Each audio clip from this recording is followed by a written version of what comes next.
I'm a DJ. I'm a producer. Okay. I have been a recording engineer. I'm currently also a mix engineer.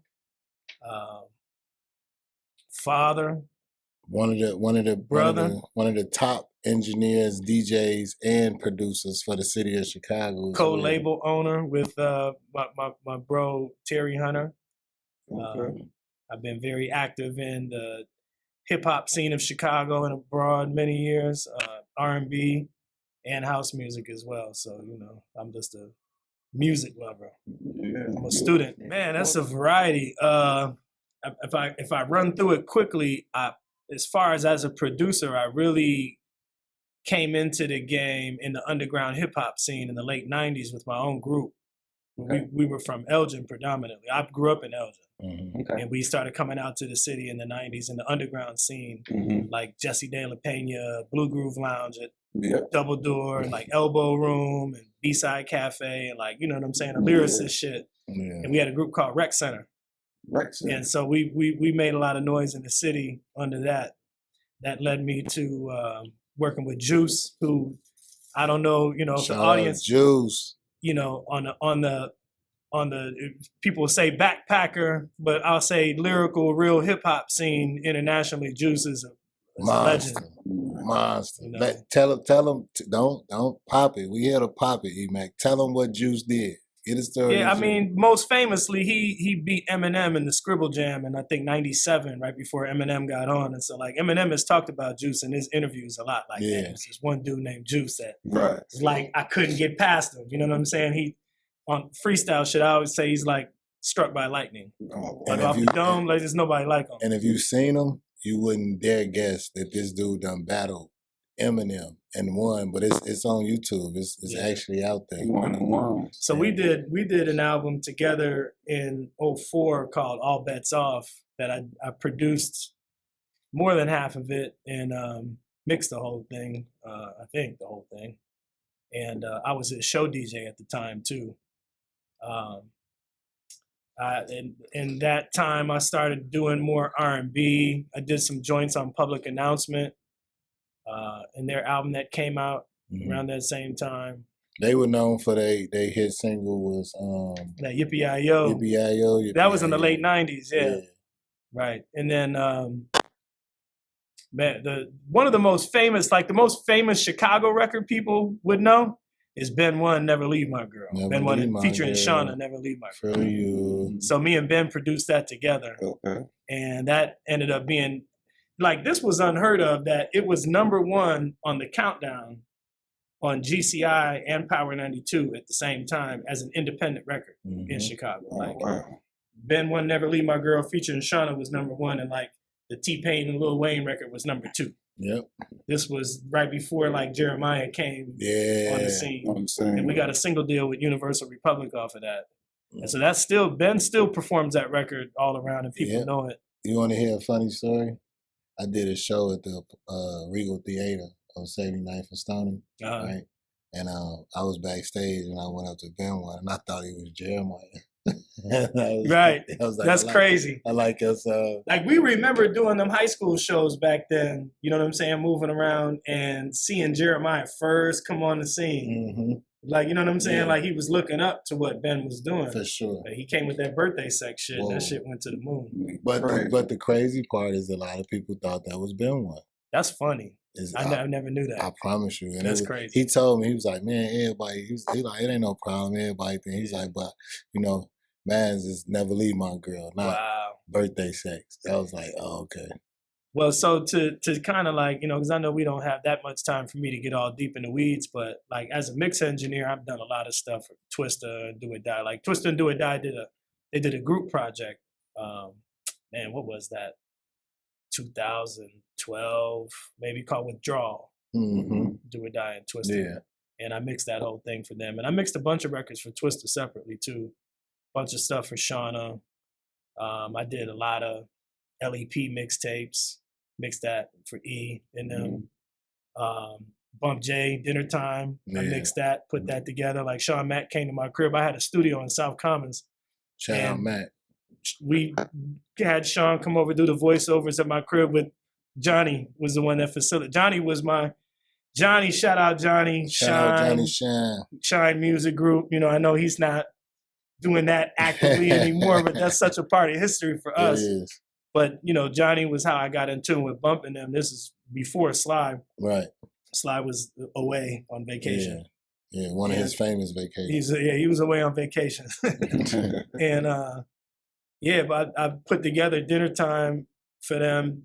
And, you know, I didn't do all the beats. I'm not saying that. I'm saying I put the mixtape together. Yeah, Matt came through and did the voiceovers and all that kind of stuff. And I mixed it. And, you know what I mean? That was one of the hardest mix. This during the mixtape era too, when you could get music from the store. So me and Bugs, if you're from Chicago and you know hip hop, you should know who Bugs the Beast is. Shout out Bugs. Bugs is a staple in hip hop production in Chicago. That's Kanye West's personal producer that does a lot of things with Kanye that's known. For those that might not know Bugs, Bugs has done a lot of stuff. Bugs did a lot of Lupe's first album that ended up getting leaked before Food or Liquor actually came out officially. He was in that, him and Prolific, they ended up leaving and they weren't a part of the album release, but they did a lot of the joints on the leaked version, if you guys remember that. Food or Liquor got leaked. Yeah. And he was a big part of the production, that him and Extreme were a big part of the production, and Maestro for Bump's music that got him the deal. Yeah. But Bugs had linked me with Chella at that time too. This is Chella. Back in like 2007, 2008 maybe. And I used to hold Chella down on a lot of stuff too. She need to come on up here. You know I reached out to you, sis. See, we got Mac. We waiting on you. So then so me and Ben had that Never Leave My Girl in 2008 that was going crazy. And then that's when Sly came home in 2008. And Johnny was the one that connected me with Sly. And I did, you know, because you were a part of it, Bishop. Yeah. Like, all of his mixtapes. I didn't produce all of the tracks. I produced some of so the first mixtape was all music he had already recorded, and I didn't produce any of those songs. Okay. But I mixed a lot of them, and I put the mixtape together. Okay. Ferris hosted it, but Ferris sent in the vocal drops. I was the engineer that actually did all the transitions and put the mixtape together. Vocal arrangements. You know, what was it? It was called was that the inauguration or the emancipation? Yeah. I can't remember which one. It was the inauguration. The inauguration. Yeah. Right. That Chicago was hard. Yeah. And then so we ended up which one was Chicago? It was no instrumental for that song. I reconstructed that beat from scratch. Mm-hmm. I reprogrammed the drums, did the piano, and I remade that instrumental that's on YouTube. I did that beat, yes. Yep. But it was me just copying the Jay-Z and Alicia Keys. And he wanted that beat bad, and we couldn't find it nowhere. It wasn't out. They never put an instrumental out. Nope. And Mac actually sat there. It took him no time, and he did it, and it was no difference between that one and the one you did. I think it was close. It was real close. it was close enough not to get sued. But yeah, so we had a studio together, and that's how me and Bishop linked up. We had a studio together that I had linked Johnny with a legendary, who I call my mentor in engineering, Ray Nima. Who had United Technique Studios on 23rd in Michigan, and he had different rooms that he would rent out to other, you know, labels or producers or whatever. So Johnny rented a space from him. I helped him put the studio together. We started calling the studio the Lion's Den over time because that's what it was. If you're familiar with the Lion's Den, that's exactly what it was. And that's when me and Bishop linked up because he was one of the artists that was brought through, and we pretty much adopted him. And that whole crew, NWO, was created. Chaos, React. Nino Van Buren, who was Kid. Yeah, Kid. Yeah. And we did a lot. We did a lot there, man. We even had DMX come through. Remember? So one of my homies, shout out Pito. Pito was real close with Fat Joe and them, and he had gotten real close with DMX too. So DMX needed a place to record when he was in Chicago one time. And he came to fuck with me. We can cuss on this, right? Yeah, for sure. So he came to fuck with me, and then Beanie Siegel. So some of my other guys through King the Hood Savior, R.I.P. Yeah. And man, I apologize. I can't remember my man's name that owned the company. He unfortunately he You got talking killed about? too. You talking about? Yeah, I remember. Yeah, I'm sorry, but I can't remember his name. But they had gotten really close with Beanie because they were creating state property in Chicago, and Beanie came through and spent a whole week with us, and he was in there. You were talking about the Wii bowling. We had Beanie in there playing Wii bowling with us. So anyway, not to spend too much time on that. That was a chapter in life, and it's an important chapter in life. But that's why I'm here, because this is my little brother right here. Man, shout out, and Matt. I always love him and do whatever to help him. Man. And that's how we connected. So it was a special time to us. That's like 15 years ago. You know what I'm saying? We had some time. Yeah, we did. Good and bad, but it was all good because it was experience. Yeah. So then I started producing also for an R&B artist named K Fox. They used to be No ID's artists, and they had a deal with Def Jam once upon a time, and it just didn't see the light of day for a lot of different reasons. And we had a run for a while where we were doing that, and it just led me to a part that, like, so as a DJ, I started DJing in 1990 when I was 15, which I'm telling my age, but that's okay. And so I started with house music, like most of us at that time in Chicago. But I was always a hip hop kid too. But I just got to a point in my career where instead of me producing all of these different artists and basically my success hinges on their success, I was at a point where, like, I want to take my destiny into my own hands. And at that point, you know, I'm a hip hop dude, you know, beats and lyrics, and a lot of the new, it ain't no diss, but like the new drill wave that came into play, that's not my style of music. And it's not, I'm an artist. I'm not gonna chase with these guys that are great at that. Chase Davis, you know, Young Chase, Chop, these guys that came in and are doing this. You know what I'm saying? Like, that's their shit. I'm not, as Immaculate, gonna change who I am to chase that. That's not for me. You know what I mean? So creatively, I just got to a point where it was like, I just want to do what I want to do creatively. And if I'm being honest, it's house music. That was my first love, what I started with. I can do that on my own and be the artist, have creative autonomy, and really push my DJing thing seriously instead of me being a part of somebody else's team, helping them market their thing, helping them with their business goals. My job always extended beyond the studio to try to help make the whole thing happen, to be a team player. What if I put that same knowledge and experience I have now into myself? Exactly. And so I started that journey in 2017. And Terry Hunter, who has, you know, super legend of Chicago, had always been a friend of mine, but we had never worked together. So I reached out to him and we linked up, and we've been rocking super hard for the last 9 years, and that's led me to 4 Grammy nominations. Shout out Terry Hunter. We was looking at each other like, well, I know you from. Oh, okay. Yeah. All that whole generation of DJ Little John, Bulu, Mike Love, you know what I'm saying? All DJ V-Dub, all that, you know. This Shout out Dub. Fam. Bring back structure. Yes. You put your vest on and get little. Put your vest on and get little. Hey, so one thing I wanted to touch on, because you are so important to the culture of Chicago, and I always like this about you, selfless. You got calls from people that put prominent rappers in position. We don't got to say no names, but, you know, it was a time where you would have the extremes and No IDs call you and say, E-Mac, who popping in the city? And you would give the flowers to who deserved. Yeah, I mean, I'll say that's kind of true. To be honest, so I remember what you're talking about specifically. And what it was I was if you're talking about like an extreme or a No ID, I would be playing the role that they would have been playing within that situation in terms of being like the internal producer / engineer, holder of all the files and sessions, like the responsible one that was driving the car on the music. Like the music got done because I was getting it done. Even if I didn't do the beat, I was recording the vocals, I was mixing the songs down, I was putting the mixtapes together, whatever. So that was known among those of us that speak that language, right? So because me and K Fox were working together, and her and No ID had a history, she was out there working with No ID, doing background vocals on a lot of big albums like Rick Ross, Nas, some other stuff that Dion was doing at the time. And she had hit No ID like, the person that has all the files in the music is Emac. Right. So she had called me with him on three-way, and we ended up having this hour-plus conversation. He had just gotten that job at Def Jam as an A&R. There you go. Let's talk. Which his entry point was the Big Sean project. Right.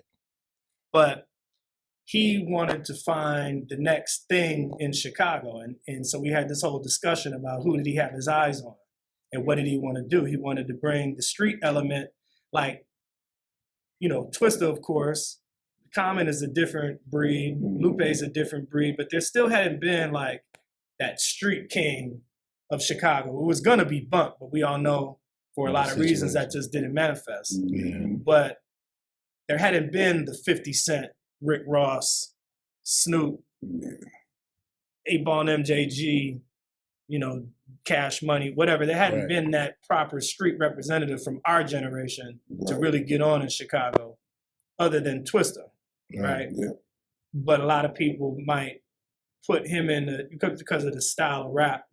You know, that's just a unique style thing, right? You know what I'm saying? So anyway, he wanted to find somebody that embodied that, but also like hip hop lyricism and the ethics that we know No ID stands for. You know what I'm saying? So he was looking at Marvel at the time. He was looking at a young Vic Mensa when they had the group called Kids These Days. Right. That was like a live band, but Vic Mensa was the MC. But he was still underage. He wasn't old enough to sign his own contract yet. Yeah. But he wanted to fuck with Sly. Yeah. You know what I mean? So they started, you know, working on some records and shit. And honestly, I don't know why that didn't, you know, really come together. Manifest. Yeah, it didn't manifest.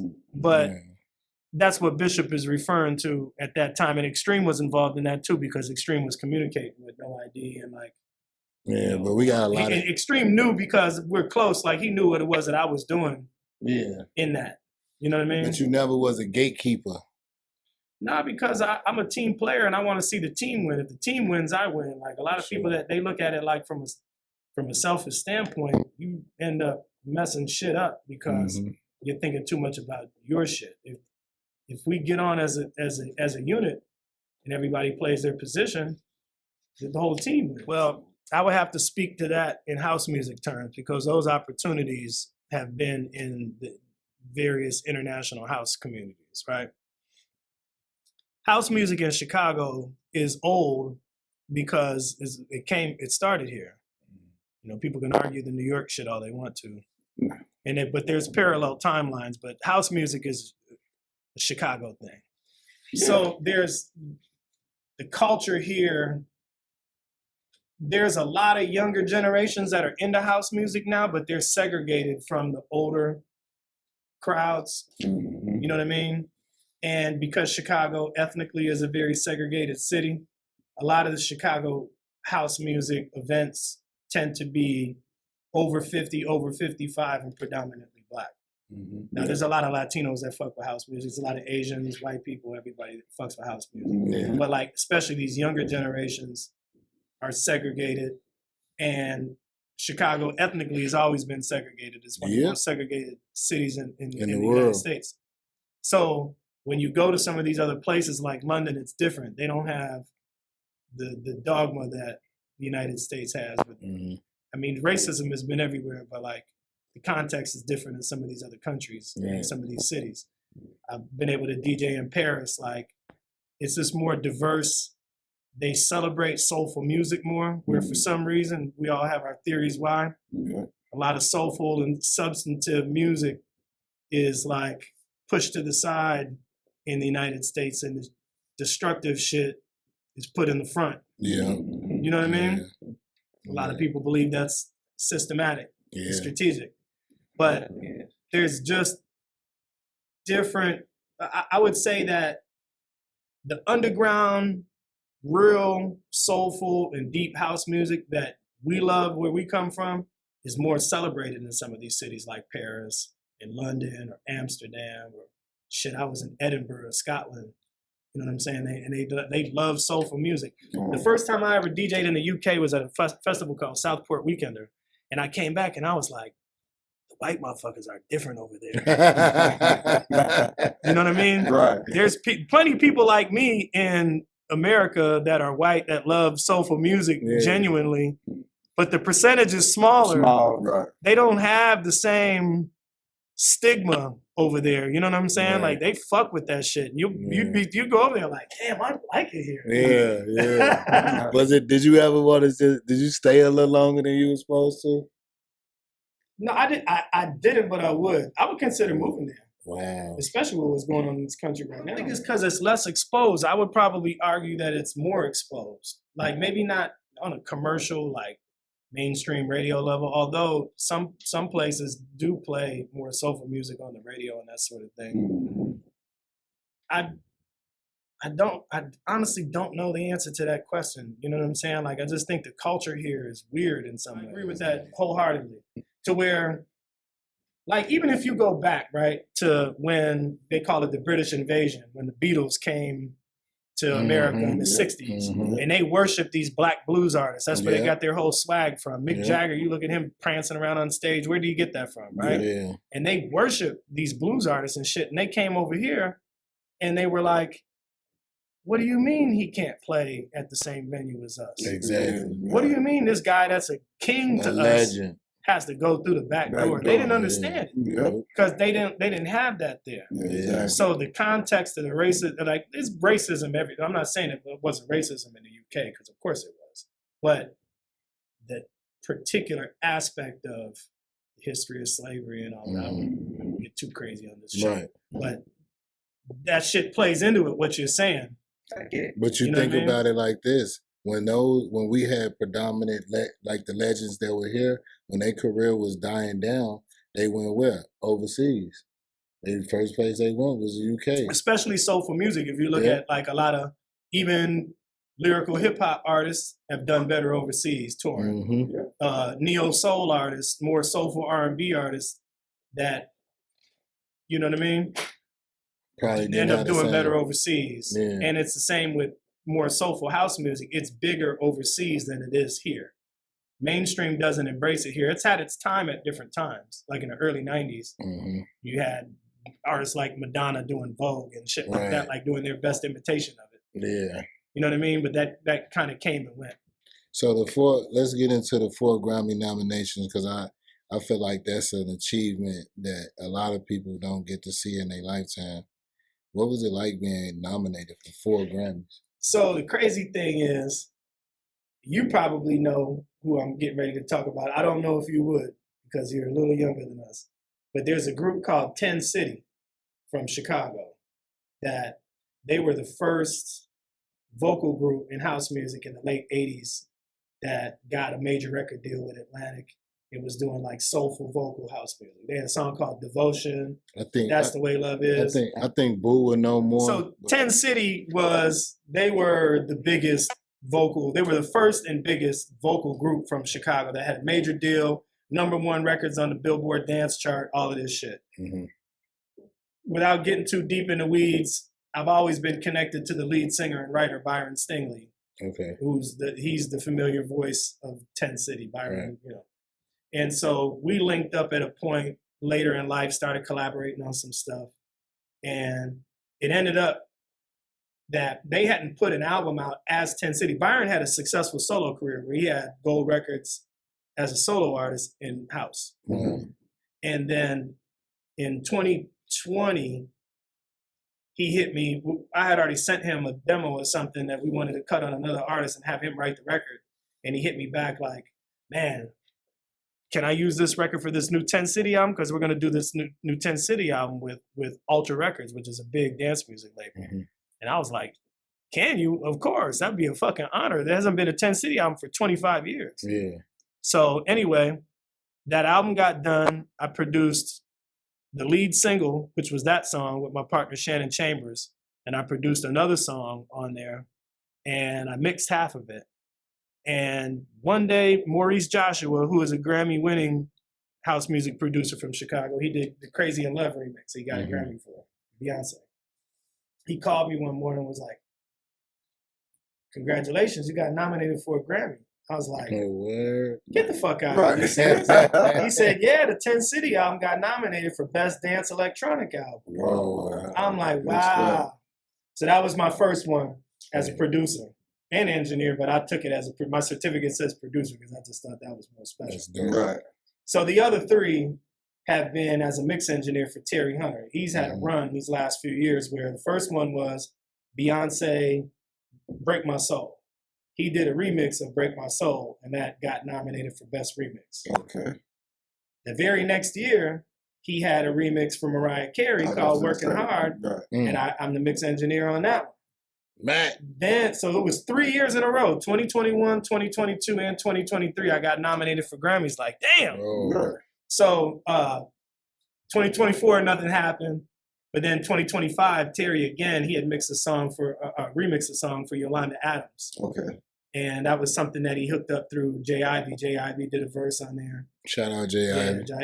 J. Ivy is, super legend himself. And her album got nominated for Best Gospel Album. And that version is on the album. Yeah. So we got another. But we didn't win on any of these, but that's okay. We got to the nomination, so it's just a matter of time. I can say I know a Grammy-nominated producer, engineer. No doubt. You know what I'm saying? It's inspiring, man. I mean, definitely. You work your whole life to get to a point where you get recognized by your peers at that level, and that that's what it means to me is like the acknowledgement. You know what I mean? I want to take the time just to give your flowers, Mac, man. A lot of people get overlooked in this city. I just want you to know how important you are to No Line, No Bull, how important you are to Chicago. And right here, right now, from all of us, on behalf of us, we're giving you your flowers, man. We appreciate you being a part of this. That's love. No doubt. I'm a DJ. I love DJs are the biggest music fans you could have because we love music so much. We want to play the shit we found for everybody else. Like, listen to this. You can't love music more than that. Right? I have to break that down into categories. And then even hip-hop Twilight Tone in Chicago. Like, come on. Twilight Tone. Come on. Yeah. Mr. Break the Record. Yeah, Twilight is a master. When it comes to house music, Terry Hunter, Mike Dunn. Shout out Mike. There's so many great DJs. Jamie 326, Nasty. Shout out Jamie. On the rare disco side, because there's different styles of spinning house. There's some of these cats out here that are master record collectors that know the shit nobody else knows and got the $300,000, $500,000 records that. Hey, I know. Hey, look, don't let Mac fool you. He got some of them in the crate. I got some pieces. The crate. But there's some guys that are at a different level when it comes to collecting. I collect vinyl, but there's some guys that's on a different level. I've seen you go some through of them the would extreme. be Rahan. I'm a big fan of Rahan's. Tomby Nimble. I was just at his store.